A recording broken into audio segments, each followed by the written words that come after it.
Everybody. My name is Becky Sullivan, and I'm the project lead for the Literacy Coaches and Reading Specialists Educator Training Grant that we call LCRSET at the Sacramento County Office of Education. We are thrilled to have so many of you join us for this webinar series with Dr. Daryl Michel. The goal of this grant is to develop training and provide professional development for educators to become literacy coaches and reading and literacy specialists and provide support to the LEAs that receive the LCRS allocation. In this 4-part webinar series, Dr. Daryl Michel will take a deep dive into his book, Student Focused Coaching. For today's webinar, which is part 2, Daryl will continue to discuss topics in his book, Student Focused Coaching, by building clarity with roles and responsibilities, building relationships with teachers, and discussing the administrator-coach partnerships. And now, please welcome Jessica Hammond from our partner at Glean Education. Thank you so much, Becky. We are thrilled to partner with SCOE and the LCRSET grant initiative to coordinate this webinar series. For those of you who don't know about us, we are Glean Education, and we partner with schools, districts, and states to deliver online training, school leader consulting, and web-based coaching. Our work aims to build educator knowledge of evidence-based literacy practices to improve student literacy outcomes. Next slide, please. This webinar is the second in a series of 4 webinars this year on student-focused coaching. This webinar will be recorded and posted on the SCOE website, and the link is in the chat. For this webinar, I am thrilled to welcome Dr. Daryl Michel. Daryl Michel's education profession began in the mid-1990s as a classroom teacher in the Northside Independent School District in San Antonio, Texas. His experience and opportunities led him to roles in instructional coaching and leadership with research-based program developed at Johns Hopkins University, as well as opportunities to collaborate with educators on a national level. In 2005, Daryl returned to Texas, where he completed his PhD in education, school improvement at Texas State University. He now continues to work in instructional coaching at Be a Change, while also working as a staff member at the Meadows Center at UT Austin. He is the author of Student-Focused Coaching with Jan Hasbrook and has other works in progress. We are thrilled to welcome Daryl Michel. Thank you very much, Jessica and Becky and team for that nice introduction, as always, and for everyone who's joining us tonight, this afternoon, I should say, more evening for me here in San Antonio. Today, our topic on student-focused coaching, but in the work. And within the work, our working agenda here will be about just a very brief, very brief revisit of September, matter of a minute maybe, and then most of our time devoted to what Jan and I describe as the collaborative problem-solving process in the student-focused coaching book, and then considering ways that you would be able to apply the process in your context. And I think it's really important to think about this last bullet about applying the process in your context, because with the collaborative problem-solving process, really, if you are a teacher, an instructional coach, a principal, someone at the district level, really regardless of role or position, the process should be applicable to any of your roles. So as we defined in the very first session that Jan would have done, of just one more time here about student-focused coaching being cooperative, ideally collaborative, wanting to get people who do want to work with us. We have to figure out ways to get people and market our services, give them some menu of services, but we might come with varying philosophies and beliefs and just different perspectives of teaching. And hey, together we work through the coaching process, including this collaborative problem-solving piece. I also think it's important to continue to stress how one person can't know it all. So we need teachers, we need principals, we need assistant principals, we need coaches, we need to continue to build capacity and many people who could serve and support in a coaching role. The 3 roles that were introduced, and today I think that you will as well be able to apply and to think about. Facilitator, making it easier as we facilitate work through this structured, systematic 4-phase process that we call the collaborative problem solving process. So, how we organize and lead some of our work. In that collaborative problem solver role, the centerpiece of this model, there are multiple chapters in the book, Student Focused Coaching, devoted to the process. And then when we figure out what it is that a teacher or group of teachers or as a whole school, what the work is, what the real priority is, we're going to have to use our teacher and our learner role to support all of those within our system to continue to improve student learning. So, as we mentioned last time, of thinking just with science of reading, simple view of reading, structured literacy, explicit instruction. If you go with Archer and Hughes' works, I mean, that's 16 different elements and 6 principles. These things are massive. And so when we think about, wow, there's a lot to learn here. And all the more reason then, if we think about something like collaborative problem solving process, how we can get ourselves really grounded in the work, prioritize some of the work that we're trying to do, and then how that can really lead to not the stacking of things and just continuing to spin plates and being overloaded with so many things going on, but how do we really organize and structure the work that we're doing? So, diving in here, what I'm going to encourage you to do, if you have the book there in front of you, you certainly can use that as we move throughout the process. Page numbers there that will coincide with some of the different parts of the book that we're going to be in. This in particular, if you want to go to page 84, though, page 84 of the figures. And I'm going to use here initially just a set of data that maybe not anyone on this call has ever seen, which is just fine, because in problem presentation, it could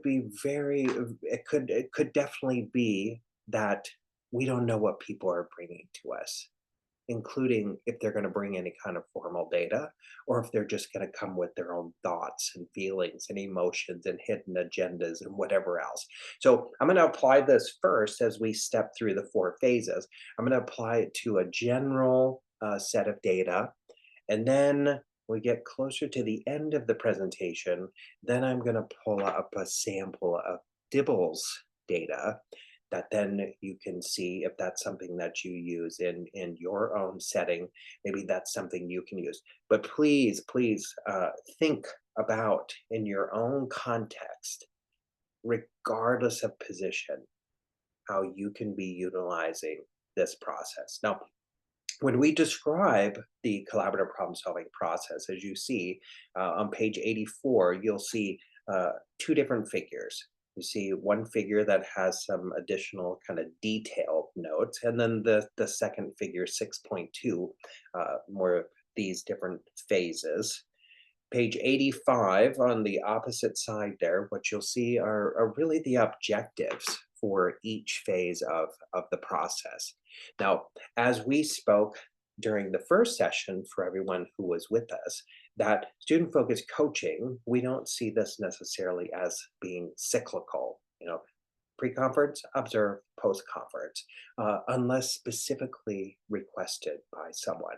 And I want to show you today as we go in a targeted action plan where that might actually come into play if that's what somebody really wants your support with, is that clinical supervision model. So first of all, just thinking about these 4 different phases. We have problem presentation in phase 1. We have phase 2, in which we are trying to define a problem. We're setting goals, and we're thinking about what an action plan might be. You're not going to find a template in student-focused coaching. It's a template, whatever works for you and the teacher or group of teachers whom you're working with. Phase 3 is moving into implementing the TAP, which is the targeted action plan. And then phase 4 being how we evaluate goals and next steps. And the thing about getting to phase 4 is that shouldn't really surprise us if we've achieved or not achieved goals we set out to do, especially if throughout implementation, we've had our finger on, our pulse on what it is we set out, to do. So phase one of thinking about how I obtain a description of the problem. And as you think about problems sometimes that people face, or problems that people might come to you with, that, well, I might have some real hard data. I might come to you with some report that I printed. It's also possible that I come to you describing what I believe to be a problem.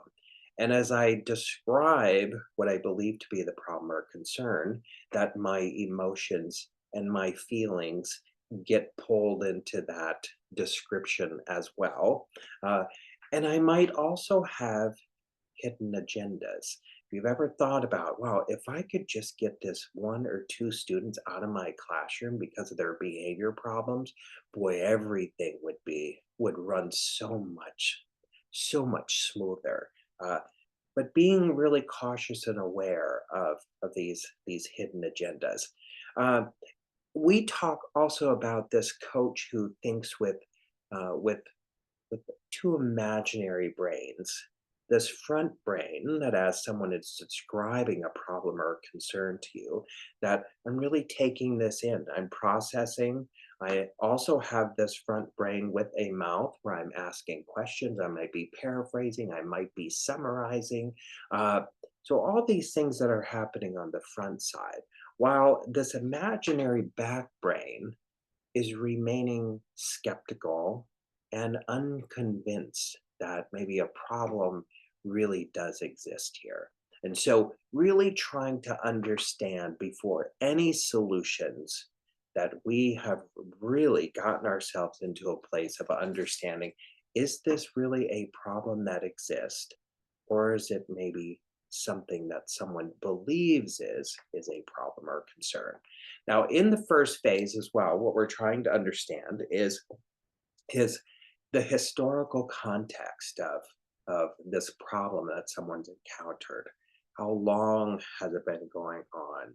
In what context does it happen? Is it all day? Is it during one time period? Is it in one subject area? I also, in this first phase, as I'm developing relationships too, of getting a handle and an understanding on just someone's background, their own teaching experiences. And if you're teaching first grade, but really all you've ever taught in the past was high school science, well, that's really important for me to get a grasp on. If you went through an alternative certification program, which you didn't get a whole lot of the pedagogy around teaching reading, that's really important to get a handle on. So all of these things here in the first phase for us to get a really good solid understanding of what is the real problem that's going on. And we don't want to jump to conclusions. As Jan and I write, jumping to conclusions can be jumping to confusions. Because the if we think of having the wrong problem, then we probably be offering wrong solutions. On page 92, you would see at the very bottom of page 92 and the top of 93 an example for maybe one student, a student that we refer to in here as having difficulties in their own reading. And so in the description, it describes ways in which we're going to collect some additional data about James. Uh, and that is through what you'll read is that's through an observation. It's through talking to James. It's about informal assessments. It's about talking to teachers from the previous years. It's also about taking field notes during an observation. So that's just an example to consider as you're working through this. Now, if I also wanted to take something and say, well, what data might someone have? What might they bring to me? This being just a general example from a state assessment that, let's say someone came to me and they said, oh, this is the end of your third grade and this is what how my students performed. On the far left hand, you see different numbers here with scale scores, but each row indicates a student. It represents one student. And so when you look across the rows, you see that there's some of those ovals that have no shading, some are half shaded, and some are completely shaded. So if you looked at the first student, where the very first student across that row, and you see the majority of those, half half of that oval being filled, that's considered to monitor that student performance in that particular area, reading and vocabulary. If I keep going across, I see as well key ideas. That would be monitoring, craft and structure, monitoring, vocabulary use. The student did very well. How do we accelerate? It's fully shaded in. Writing and language, no shading whatsoever, indicating some remedial work that might be necessary. So with this just general kind of a sample set of data, it would be hard to make some general decisions of we must work on this one thing. We might start to think of some possible areas that we might target, and then we can go off and we can seek out some additional information. I often think of, I really, in my situations, in my setting, always no assumptions that the people who would be looking at that report know what is meant by scale score, know what is meant by achievement level, Lexile, just the terminology for some people could be like, I don't know what that means. And then across the board, those different domain mastery. Well, what does it even mean? Key ideas. What's craft structure? What do we mean by literary text? What about writing? How do any of these things even work together or support each other?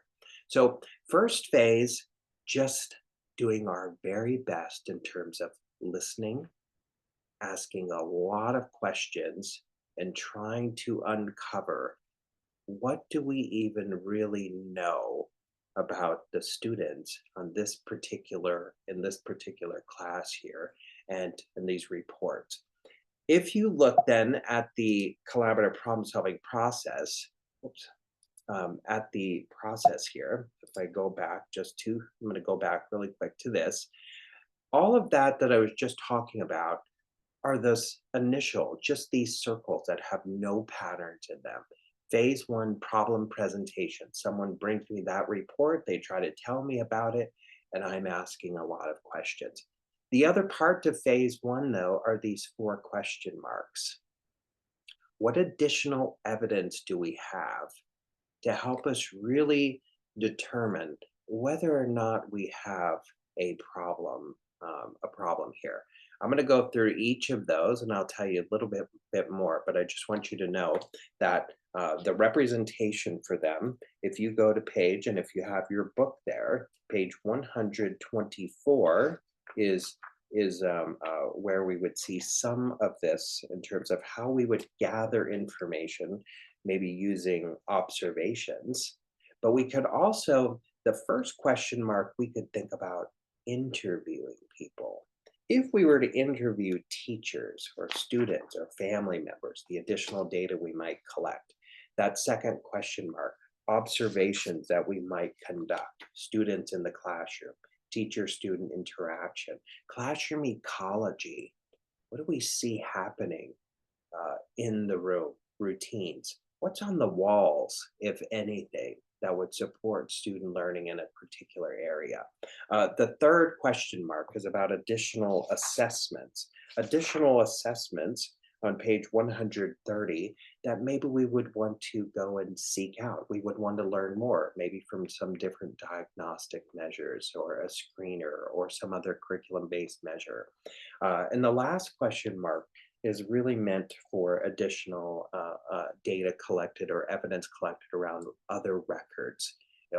Are there records available that might suggest something around attendance or behavior? So we have the 4 question marks of collecting additional evidence from that very first initial conversation that we want to collect more of for our data triangulation.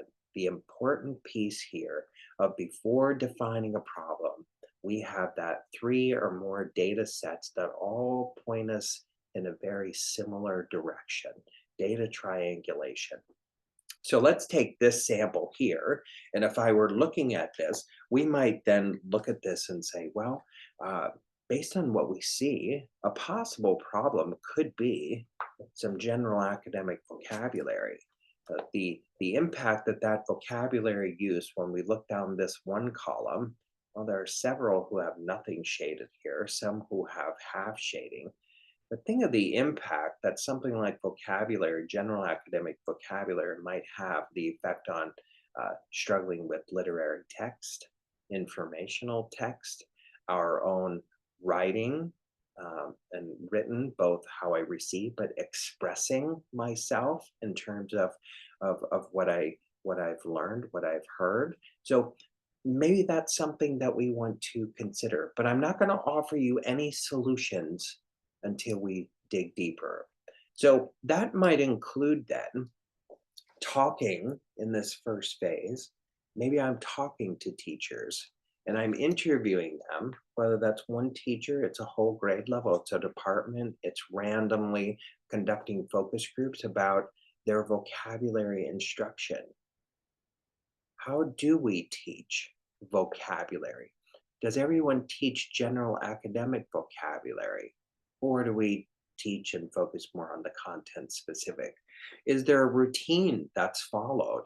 Or is it left to chance? Or is it left to interpretation? Like you teach vocabulary however you want to teach it. So we could ask teachers a lot of these different questions. How is vocabulary introduced or explicitly taught, if at all, in your core reading program? How is vocabulary, general academic vocabulary, reinforced when students go to their intervention block? Or is it not? It's something different. We could then say observations. Maybe a teacher, as we were working through the collaborative problem solving process, because I'm really the facilitator, I'm managing these 4 phases. I want to get to a place where we're partnering in here, but we're also getting to a place where we're going to identify these evidence and research-based instructional practices to apply. So with the teacher or group of teachers, we might decide that one observation, observing classroom routines with and around vocabulary. Do we find something similar or again, something different? Ecology. Do we notice anything within classrooms that would suggest that general academic vocabulary, that that's a priority? Or do we see more of like, oh, in kindergarten, we have the student names up on our word wall. Or we have more of the content specific words up on our word wall. And as we teach, we just put them up and we keep flipping the pages. We kind of keep going. That's studying ecology, the examples of the routines, et cetera, that are up and available. What about, though, additional assessments that we might also want to look at? So, like a test blueprint or questions on student assessments of whether or not they really understand and can apply, or in some ways to prove that general academic vocabulary is extremely important and necessary, even on state assessment prompts. So general academic vocabulary, if we were to apply this to Isabel Beck's work, Beverly McEwen and colleagues in bringing words to life, we're talking words like analyze and compose and distribute, these tier 2 general academic vocabulary words that are so important. And when we think about more all the ways, instead of just teaching one of these words, and there are many we could be teaching. So we might take this as a 3rd grade. This is a 3rd grade science test item.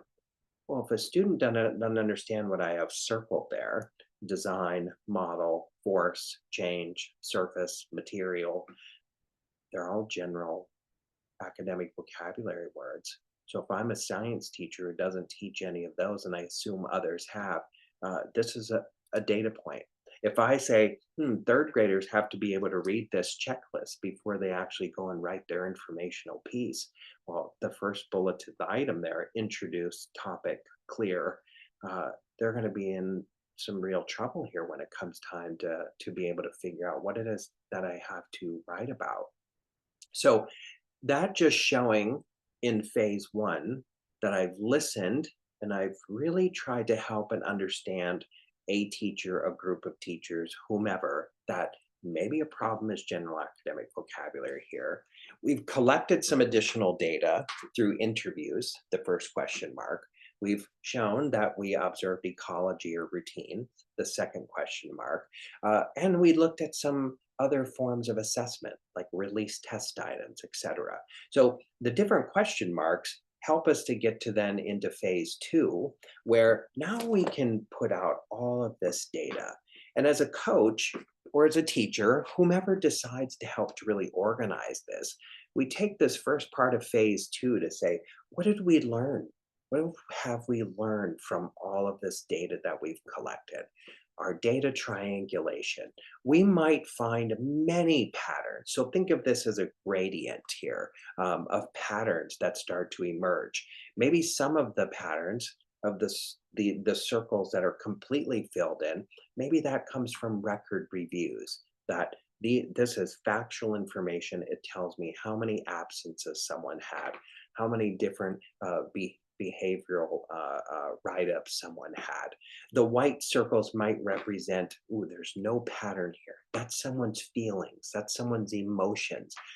We're not making decisions on that just personal well-being, emotions, and feelings. There's too much at stake here when we think about our work within improving and enhancing student learning. But there are a lot of other patterns that might then emerge, which takes us to that vertical column. And if we can then think about different patterns that emerge, but what might be one of those areas to target that we want to move forward with?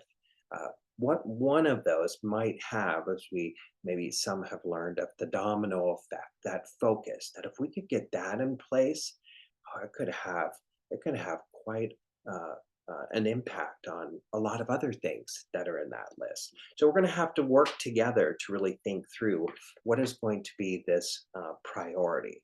But that could help lead us to then defining a problem.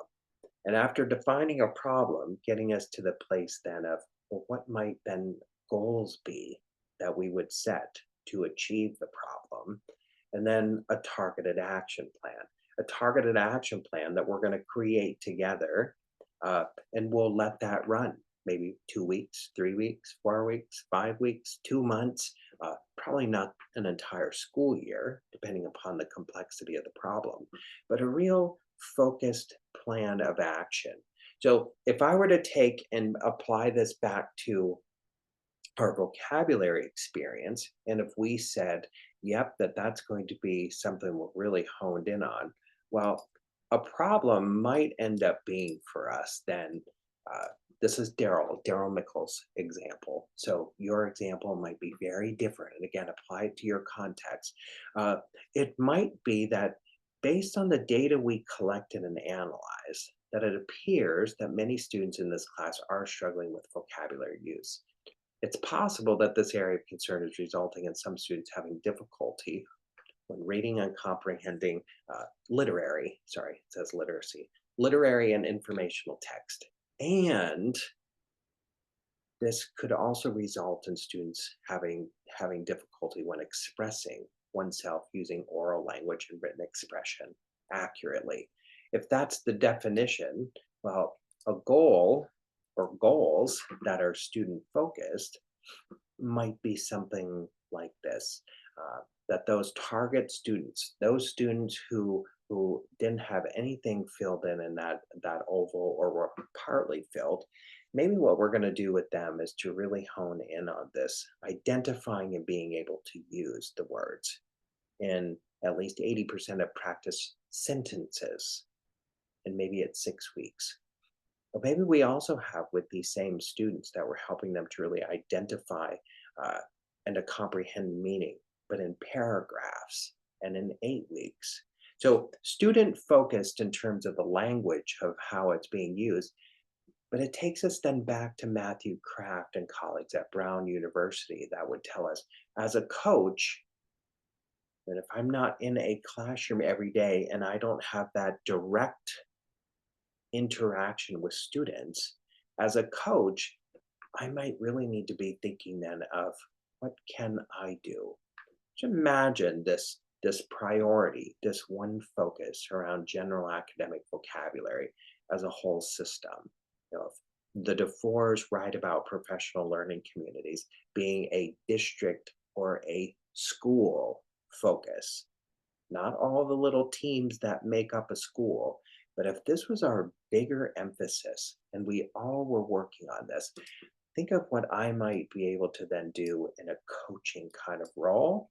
Or if I'm a teacher, what I could do with some of my colleagues. Because as a targeted action plan, now if we have a definition and we have student focused goals that were written, now we could start with that teacher thinking about possible strategies that we're going to brainstorm together. What are some possible things we might do on our action plan over the course of however many weeks we set our plan for? The thing about this, though, from whether a teacher or a coach, yeah, we're brainstorming strategies. And just think of, if I can bring forward some research or evidence based strategies from places like the Institute for Education Sciences, all those different practice guides, or other places, to what could we do to really improve general academic vocabulary? A teacher might say, I found this really cool worksheet on teacher paid teacher, and I think that would do it. Well, we can put it on the list. As something you think might work. However, when we get to the place where we're going to evaluate our list of strategies, there's probably a really good chance that that one's going to get crossed out of something that I pulled from teacher pay teacher. One, because the worksheet likely has no evidence of effectiveness unless it's gone through some randomized control trial. So likely that's going to be gone. But we really want to be able to work through each of these strategies to think about, does it match the problem? If we were to implement this one strategy or some number of strategies, is it going to help us achieve the goal to solve the problem? And if not, then that's probably not the right one. We can keep going down our list. In the end, it's up to the teacher or the group of teachers or us as a school to make a decision on what are we going to move forward with in terms of really implementing over a period of time. So phase number two, that gets us into a place where we're helping people kind of step through this. As a coach, though, or principal, or someone in a role of if you're providing professional development, or if you're an external consultant, or if you're a teacher who could support your colleagues, uh, I put this here as a list of thinking about, if I'm in these roles and I'm supporting my colleagues of continuing to improve our practice around general academic vocabulary, a 45-minute professional development session is not going to do it, nor is a 3 hour, nor is probably a 1 day staff development day to say, you've learned everything you need to know about vocabulary, go off, implement with fidelity, and then we're going to come in and we'll check to see if you're implementing that correctly. Well, it's too big. And so, what if over those however many weeks of our targeted action plan, what if we organized, we as in maybe a group of teachers or a coach or a principal or a leadership team or whomever, organized more of a sustained professional learning plan, not a 1 day PD session. And it might start off with just, what do we even know about expressive and receptive vocabulary? I mean, two cornerstones here of vocabulary instruction, being able to receive information and then correctly express that. You know, that takes a lot of work, and there are a lot of components to that. we could study that for a bit of time. We could go off and we can reflect on our own practices. We could go off and test some of this out with students. We could bring back the next time with our group an artifact that showed, hey, here's how I had students do some written expression around a vocabulary word that we were focusing in on.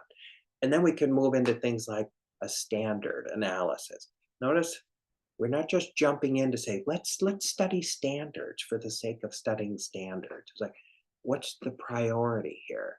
So if we had that as a real emphasis and a focus, uh, in my eyes, and from my perspective and my experiences, we really get people in roles to support other colleagues without saying, we have lots of plates spinning.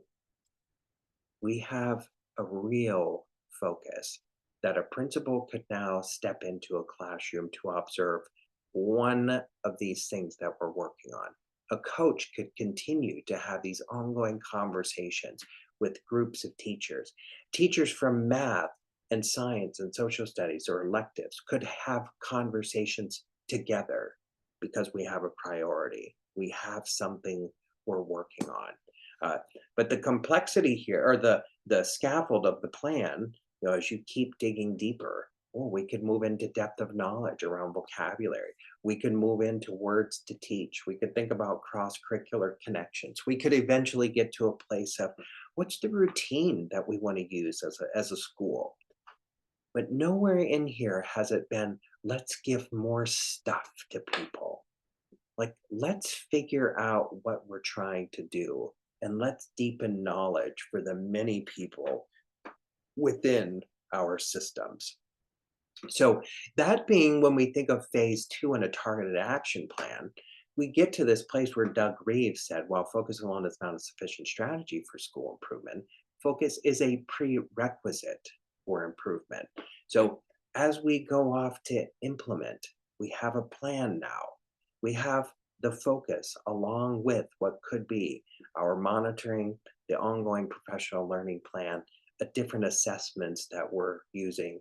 And think of the last little part of this from Doug Reeves too, that student achievement gains are then 5 times greater than when a failure to focus prevents successful teaching and learning. So what's priority? So this could help us getting to a place then of through the targeted action plan. And now it's off to the implementation phase.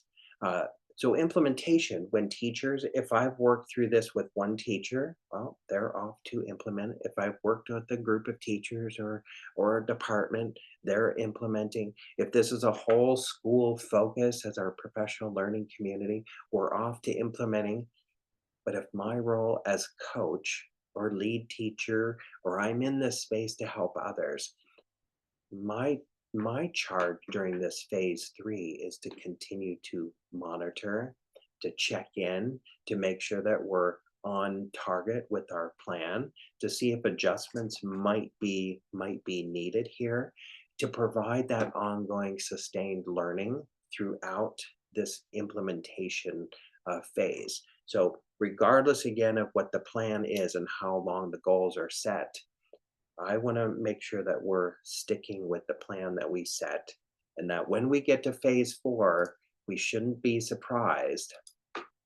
We shouldn't be surprised if we've met our goal. Now, the other part here of thinking of why, the other part here of thinking why for phase 3, as we're thinking about implementing, is and getting focused is this reason back to and just re-emphasizing what Bruce Joyce and Beverly Showers said in 1982, that conclusion.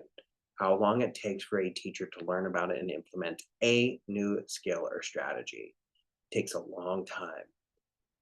But if we had something we were working on and we really latched onto, I think there's a lot of time that we would find. Faculty meetings, staff development time, our grade level time meetings, department meetings, we would have something that we were really latched onto. And we would have our peers who we could be providing that ongoing support to. That's what gets us to long-term use, is that ongoing support. Now in phase 3 as well, for anyone who really thinks that, but I love the cycles. I like to do coaching cycles and that's what I have to do. Well, then this might be the place if that's something that a teacher wants to do, is let's do formal coaching cycles. Maybe that's where this falls into. It becomes part of your targeted action plan that however often I'm going to, we're going to have a pre-conference, going to observe, and it's going to be a post-conference. But think about this in the double arrows here, is that this is very fluid. And it's not meant to say 1, 2, 3, 4, back to 1. If in phase 3 we see that we need a little bit more time, or maybe we need to adjust the goal, back to phase 2 we go. But it's not, we're going to constantly keep going through all of this. I think the other thing that's really important that I want to stress here, if you're not familiar with Guskey's model of teacher change, is something uh, to study a little bit more, because part of Guskey's model here is that when we think about changing teacher beliefs and attitudes, it's not going to come from one professional development session. Like I'm going to have to learn something well enough to then apply and teach it in the classroom. And probably for many of us, we don't change our beliefs and attitudes until we see that this results in some kind of change of student learning outcomes. So, ongoing learning followed by a change in my practice, followed by, oh, this does really work. And look at what we're seeing with our students. Maybe then changes our beliefs. And I think the other thing here that might be a really important piece to study a bit more in any role that we have, because this could be for students as well in classrooms. The unconsciously unskilled, this being with Gordon's competence model. We don't know what we don't know. Students are no different than that, than teachers, than principals, than people at the district level. We're unconsciously unskilled, unaware that anything lacks. We're just not aware of it. Consciously skilled. Ooh, once we become aware that we lack something, now we have something we can move forward with. So if you think of grounding our knowledge and our work in student data and the additional evidence to say, hey, here's the problem we're having. Now we're aware of it. Now we can go and seek out some new learning. Because when we get to that place in the third one, now we're developing the skills and the knowledge base for people. It doesn't mean that I'm going to be fluent, but it does help me to really concentrate where my efforts are. And then hopefully, with just routines in general, over time, because we've spent so much time and we've really had our priority, that we're at a place where we're unconsciously skilled. It's become such a routine and a practice of what it is that we're doing. So mentioning this already, back with principals. So when we think about just principals and the work, Grissom, Loeb, Master, and their work about when principals are spending their own time of really in the learning and using that to continue to adjust the learning that we're providing for our teachers, that's when we see changes. But principal observations and walkthroughs, just for the sake of doing walkthroughs with no focus, there's no evidence that that does any good. So putting our efforts where they really belong, and that could support principles as well of not seeing and looking at multiple things. And for coaches as well, I think important to continue to come back to what Kraft and colleagues in this meta-analyses that they found is there's little evidence to show that coaching dosage makes any difference. So to say that you need to do 5 coaching cycles with someone, there's no evidence to say that works. Just think priority, focus, how that could really help us. So we get to this place then, phase 4, if we've really been targeted in our work and our support, when we get to phase 4, hey, we come back now to really look, we've let our targeted action plan for the length of time that we set out to let it run. If our goal or our goals were achieved, hey, our plan ends, and maybe that's it. Maybe we've helped and supported our teacher colleagues well enough that they feel equipped to go off and do the work on their own if they're ever faced with similar problems. We, in our roles, lead teachers, professional development providers, coaches, whomever, have built capacity in other people to now address problems on their own. The stuff doesn't need to come through me as the coach, as the knower of all. We've built capacity. And it's not achieved in phase 4. We don't go back to phase 1. We might decide to go back to the second phase 2, to adjust a goal. Maybe we adjust the time. Maybe it's we choose a different strategy from that list that we initially had. So modifications here that we could look at. Now, that was using a kind of a general set of data, but there could though be at times where people don't come with any of those reports. They just come and give you information. All the more reasons of thinking, how am I using that imaginary front and back brain here to understand what someone's really going through? Uh, if you happen to use Dibbles as one of your assessments, uh, I've pulled this piece here as an example. This you'll see as the end of 3rd grade for this particular sheet. Uh, I would say this very similar thing of letting someone talk about this. I don't have to have the answers. I probably don't have the answers. Uh, Maybe someone has never had any training on even what this means, what this report means. So it's not really helpful if I'm just the one who always has the answers and says, yep, I did all the data analysis for you, and this is what you need to work on. Or we just ran these reports and it put kids in groups and done. Here, just off you go to work on this. Doesn't necessarily build that deep knowledge base and the conversation that you'd be looking for as a system. But if we took something like this, and this was our phase 1, so if we wanted to go back to, and if you're still on page 84, if you wanted to go back to page 84 and step through this, if you said, hey, this is what somebody brought to me, and they want to have a conversation, doing my very best questioning and listening to get somebody else to articulate what could this possibly mean. We might find that those question marks, those 4 question marks after this initial conversation, we might find that applying this to Dibbles, maybe we need to interview teachers, maybe even the principal, maybe others about their own knowledge of the Dibbles assessment. What do you know about those different acronyms? Like, what is NWF? What is maze? Who came up with composite? How's that ever calculated?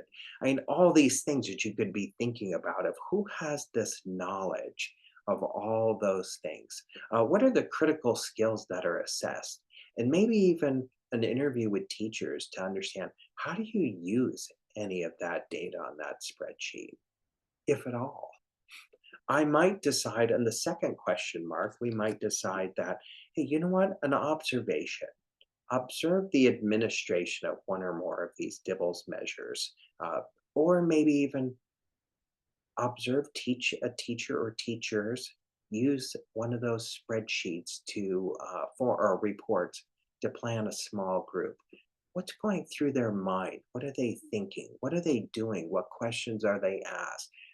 Or is it a quick jump to what strategies can we use? What resources can we pull? But some deep understanding and thinking here. Or maybe it's that third question mark, other assessments. Might there be other assessments that we would want to look at? Are there other records we want to look at? Are there grades on report cards that we would look at to see if this lines up, if we have some kind of a standards-based report card? Do these line up? But these are additional tools there at the bottom of these screenshots that I, as the coach, maybe these are additional things that we have available just as conversations when we come back together and start to really think about what do people know though about all of those skills? Uh, if I'm working through the process into phase 2 now, and I've collected all that additional data, the interviews, the observations, the additional assessments, resources, uh, and we've identified patterns. Well, this is again a Daryl problem definition of, based on this Dibbles data that we collected and analyzed, most students scoring intensive or strategic on the oral reading fluency assessment at the end of third grade are reading below the expected percentile or words correct per minute norm, based on Hasbrook and Tyndall's work. Now, as fourth graders at the beginning of the year, what we know is these students will need to strengthen their automaticity of decoding skills, and they're going to need support with quickly recognizing high frequency words. Many of those students in intensive and strategic were far below where they need to be. So what might our goals be? Our student focused goals might then have us thinking about um, nonsense word fluency, word reading fluency. We can use the norms. We could use the recommendations from Dibbles. We could look at other grade levels to see where we might want students to be focusing. But if I don't have the direct line, I'm the indirect person to support teachers. Well, I might have to now be thinking about what phase 3 is going to look like, and a targeted action plan of how am I going to support teachers who have fourth graders with significant literacy um, uh, deficits. So if I have that, what might I be doing? Well, as part of a intervention plan, well, we would be thinking about this together with the teacher or group of teachers, or if this ends up being something school wide, well, what might be some of the strategies that we would want to think about uh, to enhance student learning here around these areas of deficiency? Uh, we're going to evaluate each of those strategies because we all bring them, and we're going to make our decisions for our targeted action plan on which strategies will help to achieve the goal or the goals that will help us to solve the problem. And it's not just do more, just do this. Here's a whole book of activities to do. Well, that ends up being a whole lot of stuff. Like, let's get really focused here in terms of what we would do. But on the targeted action plan, we might find that, hey, maybe we need additional support. I'm not going to pretend that I, in my role, am the knower of everything related to fluency instruction. We might need some external support, or maybe we have teachers in the building who could help us really dive into this. But even a sustained professional learning plan that could take us from, what do people really know about those assessed skills on Dibbles? What do we really know about how those are taught? What is the purpose for nonsense word fluency? What is the purpose for some of these? Do we know? And if not, a great place to really get us to understand some of these mechanics of reading fluency. This sort of organization here comes from Jan Hasbrook and Deb Glazer's 2019, their work on fluency, their benchmark publication. And so when we think about how this could be weeks worth of helping to study with people all about fluency, but that being just another example. So that giving, hopefully here, as we think through the collaborative problem solving process of, as we work people through the phases, you're on again pages 84 to 85, thinking about the power of having a focus or a priority. And it might look different. I mean, initially, the collaborative problem solving process as written and described in student focused coaching, I mean, initially used often with one teacher. I mean, a teacher who wanted to take a deeper dive into the coaching space. Hey, great, if it's one teacher.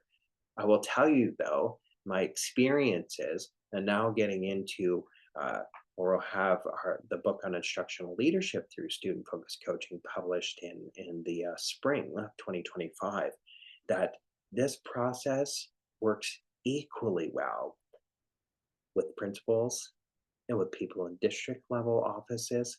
It brings people together around an area. It can strengthen communication between or among different departments, academic disciplines. And it can be, if you were thinking about this through your lens, regardless of position, this is not specific to reading.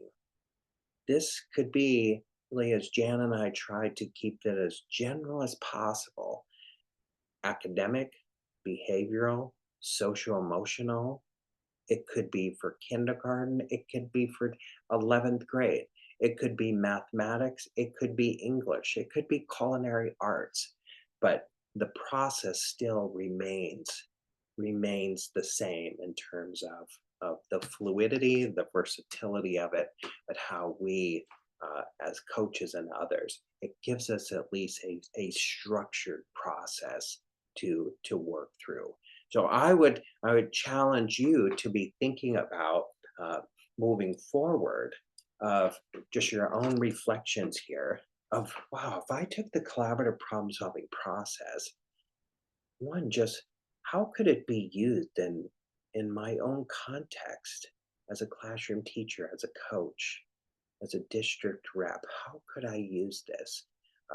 Or who might I pilot it with to just test out to see how could this work? What would be the advantages of a process like this within our own system to streamline the efforts and work that we're really trying to achieve? But there are so many ways. And I think just having a structured process here where others have the voice and the agency, and it becomes authentic in many ways. I think most of us are much more apt to try to reach and achieve goals that we had a say in or a part in, instead of someone just saying, here's the goal. We've done all the analysis for you. Now you go off and reach that. I think most of us like to have some of that ownership. I also want to really continue to reinforce that this is all grounded in student data and the additional evidence that we collect. So it's not a free for all. What would you like to work on? It's not how we see this working. So hopefully here, as you take new learning forward, you'll see that this can have some real impact within your own system. So let me turn this back over then to Jessica. See if there Well, thank you so much, Daryl. That was a wonderful presentation and so many learnings that came from it.